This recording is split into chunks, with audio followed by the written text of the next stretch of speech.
Hey, it's December 21st, getting closer now. Let's see what excitement lies inside our VW Golf advent calendar today.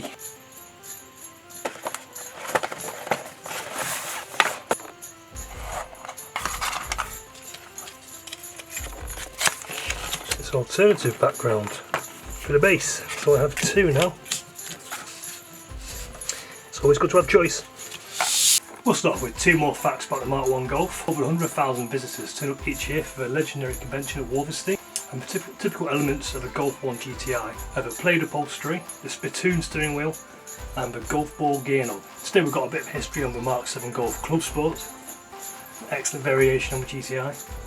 To mark the 40th anniversary of the Golf GTI, Volkswagen in 2016 presented not only the Golf 7 GTI Club Sport, but also an S version. In both versions, a 2-litre engine provided the propulsion. The Club Sport offered 290 brake horsepower, while the Club Sport-S offered 310 brake horsepower. You have to look closely to see the difference in the two GTI variations. On the Club Sport-S, there were deflection elements and ducts, together with side skirts and a different rear diffuser. These differences generated downforce on both the front and the rear axle. The Club Sport-S came with bucket seats that had no rear bench, and addition was only available in manual transmission, which saved around 20 kilograms compared with a DSG gearbox. In 2016, a Club Sport-S was driven around the Nuremberg in 7 minutes 49 seconds by VW Works racer Benny Lucha.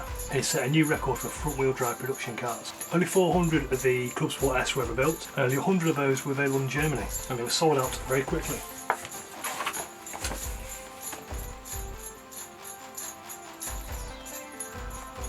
I think it looks quite understated. What do you think? That's it today. Join us tomorrow.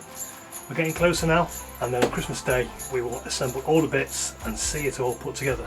Thanks for watching this video. See you in another one soon. Thank you, and bye bye.